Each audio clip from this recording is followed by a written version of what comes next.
dibuat dengan tujuan sharing pengalaman pribadi sang pengirim cerita. Dimohon untuk menghargai cerita tanpa menyudutkan beberapa pihak. Selamat menikmati. Duh, jadi merinding sendiri ya. Maklum, di rumah lagi sendirian nih. Oh iya, halo Sobat Mistis GPC. Kenalin, nama gue Aryo. Kali ini gue bakalan ceritain pengalaman gak masuk akal dari gue dan kelima temen gue. Tapi sebelum gue ceritain, gue harap kalian gak nonton ini sendirian ya. Kalau nonton sendirian, artinya kalian jomblo. Ya kali 2024 masih ngenes. Cia. Oke, kita masuk ke cerita. Jadi, gue dan kelima temen gue, Ari, Tio, Esa, Bagas, sama Sigit, ini basicnya anak band. Cuma ya band ala-ala anak SMA aja gitu. Ya palingan sering nge-cover lagu-lagu band luar aja biar berasa si paling skena. Makin lu gak paham musik yang kita mainin, makin keren kita. Hehehehe. Seenggaknya itu yang kita harapkan. Kita sering banget ngumpul di studio musik sekolah. Bahkan hari libur pun kita tetap masuk buat latihan. Sampai suatu ketika, band gue dapat tawaran manggung di pensi anak SMA di luar kota. Sebut aja di kota X. Gue dan temen-temen antusias banget dong. Udah mulai kelihatan nih karirnya band gue. Fix, bentar lagi gue jadi rockstar. Akhirnya sejak kita nerima tawaran itu, kita mati-matian latihan dan siapin semua supaya nggak malu-maluin di sana. Apalagi ini jadi pengalaman manggung pertama sebagai bintang tamu. Seiring berjalannya waktu, nggak berasa udah tinggal sebulan lagi nih kita nyiapin persiapan manggung. Takut banget kalau ada kendala teknis di sana. Tapi ya bismillah aja lah ya. Kita juga sering kok nontonin band lain perform di YouTube biar nanti pas manggung nggak kaku banget kayak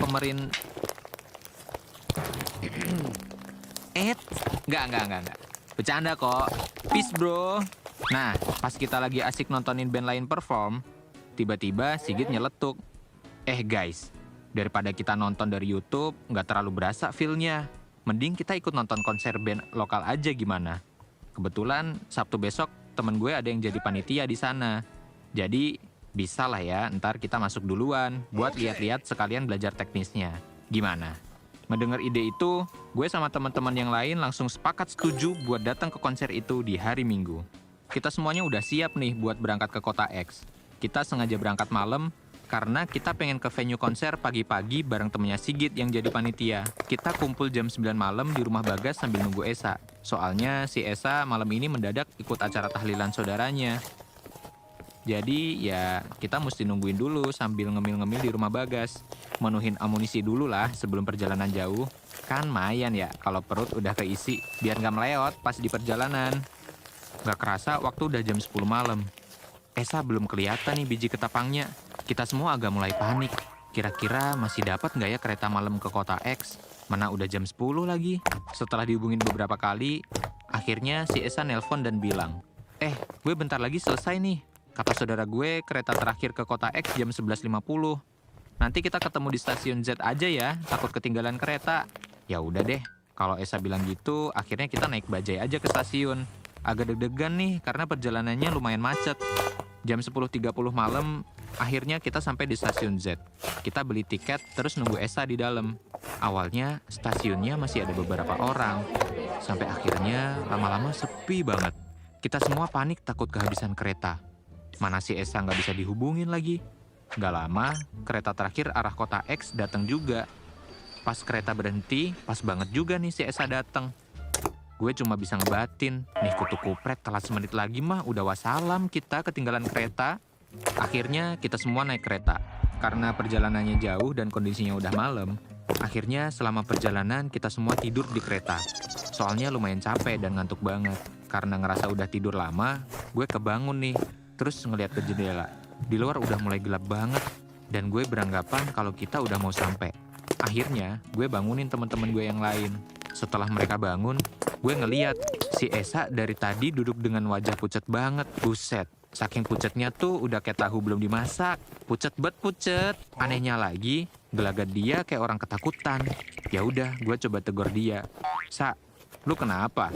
Sakit? Pucet banget muka lu. Tapi sama sekali nggak ada balesan.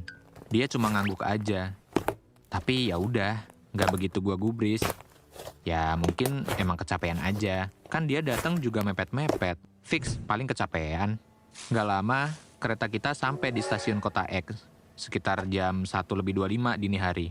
Kita semua turun dari kereta, dan kita baru sadar, ternyata yang turun dari kereta itu cuma kita doang, alias nggak ada seorang pun yang ikut turun.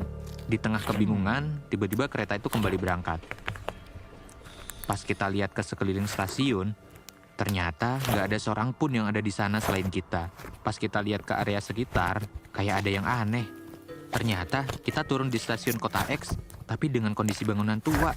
Asli deh, ini kayak bangunan tua tahun 80-an. Kita semua mulai merinding, suasana dingin pun mulai mencekam. Kita semua ketakutan, ditambah ngelihat Esa yang pucet, semakin ngebuat kita kebingungan dan panik.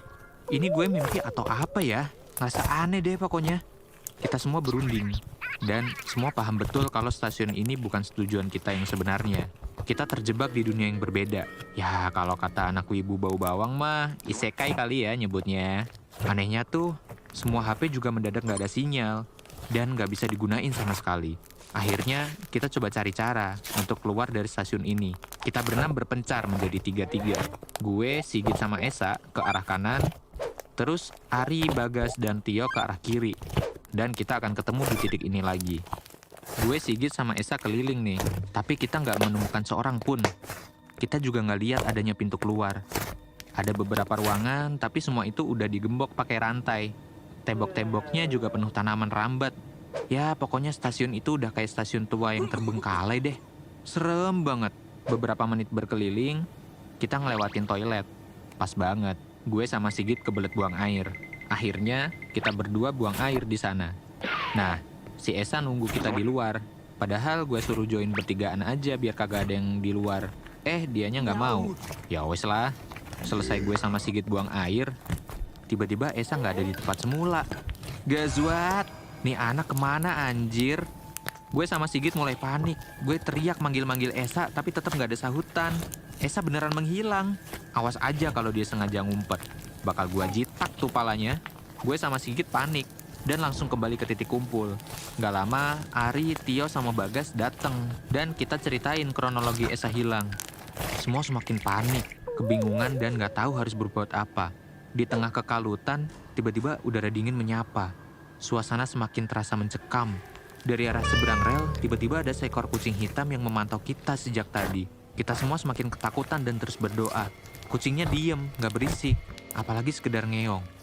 Bener-bener cuma natap kita dari kejauhan doang. Memasuki jam 2 dini hari, Bagas tiba-tiba bilang gini, "Guys, kalian pasti tahu lah ya kalau ada yang gak beres di sini. Pokoknya kita tungguin kereta pertama datang. Siapa tahu kereta itu ngebawa kita pulang lagi. Nah nanti kalau udah di sana, kita cari bantuan buat cari Esa." Kita semua setuju dengan apa yang dibilang Bagas. Tapi tiba-tiba Ari bilang, "Tapi Gas, kalau ternyata keretanya nggak nganterin kita pulang gimana?" Kita semua semakin ketakutan pas Ari bilang gitu. Make sense sih, soalnya ini aja kagak jelas kemana. Tapi lagi-lagi Bagas meyakinin kita. Enggak, pokoknya bismillah aja. Semuanya juga berdoa ya, jangan sampai ada yang pikir hal buruk. Kita harus yakin kalau kita bakalan selamat. Tio juga nambahin. Dan kita juga mesti fokus ya. Selama di kereta jangan ada yang tidur atau bengong. Semua harus doa, kalau ada orang di kereta jangan ada yang gubris. Pokoknya diem aja. Sekitar pukul 3 kita ngeliat ada kereta yang datang. Kita semua bersiap dan gak lupa terus zikir dalam hati. Semakin dekat dengan kereta, tapi kok yang datang kereta tua? Kereta yang masih pakai cerobong asap. Asli, kita semua bingung mau naik atau enggak. Karena keburu takut sama kereta tua yang datang. Ya kalau ini di Inggris mah enak, berasa Harry Potter. Lah, kita mah beda konsep bro. Di tengah kebingungan dan ketakutan ini, Bagas lagi-lagi meyakinin kita. Akhirnya kita semua naik kereta ini. Doa dan zikir gak berhenti kita ucapkan. Asli, ini tuh serem banget guys. Gua sampai udah pasrah kalau gua gak balik lagi ke dunia. Di tengah perjalanan, tiba-tiba ada kondektur yang nyamperin kita dan ngasih karcis tiket. Kita semua nunduk dan gak ada yang berani lihat mukanya. Ngelihat tangannya bener-bener warna putih pucat. Kita semua ketakutan dan gak berhenti zikir dalam hati. Setelah menempuh perjalanan yang cukup lama dan udah capek karena seharian nahan ngantuk, tanpa sadar kita semua ketiduran di kereta. Dan terbangun ketika ada kucing hitam yang menyenggol kaki kami satu persatu. Setelah terbangun dari tidur, gak lama kereta kita berhenti di salah satu stasiun. Kita semua langsung buru-buru turun dari kereta. Dan alhamdulillah kami turun di Z. Bangunannya juga terlihat normal. Kita semua langsung cari orang dan cari pintu keluar. Dan kita bertemu dengan satpam yang lagi berjaga di luar stasiun. Kita semua teriak minta tolong. Tolong pak, tolong bukain pintu stasiun pak. Teriakan Bagas yang juga diikuti dengan yang lainnya. Pak Satpam melihat kami dan membuka pintu stasiun dengan wajah kebingungan. Akhirnya kita semua ceritain apa yang kami alami ke Pak Satpam. Dan beliau segera menghubungi keluarga kami, termasuk orang tua Esa. Sehabis subuh, semua orang tua kami datang ke stasiun Z sambil menangis. Kami semua berpelukan.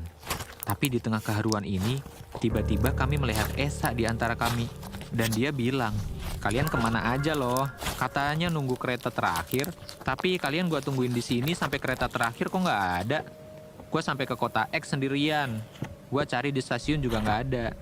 Seminggu berturut-turut gua cari kalian sama ayah gue, tapi kalian nggak ada.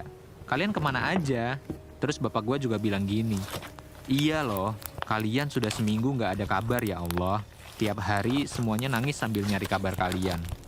Ngedenger itu semua, gue dan yang lainnya cuma bisa diem dan masih mencerna semuanya. Jadi selama ini, yang ikut kita itu bukan Esa. Dan yang parahnya, ternyata kita udah hilang seminggu. Ya ampun, gue gak bisa berkata-kata. Gue cuma bisa bersyukur karena masih bisa hidup dan dipertemukan dengan keluarga gue. Pengalaman ajaib ini akan gue kenang sebagai cerita yang gak masuk akal yang pernah ada dalam hidup gue. Buat kalian selalu hati-hati ya. Jangan lupa doa dimanapun dan kapanpun. Karena tanggal apes gak ada di kalender guys. Gue berharap kita selalu ada dalam lindungan Tuhan. Amin, amin. Kalau kalian suka, silakan like, share, komen, dan subscribe channel Gue Punya Cerita. Bye-bye.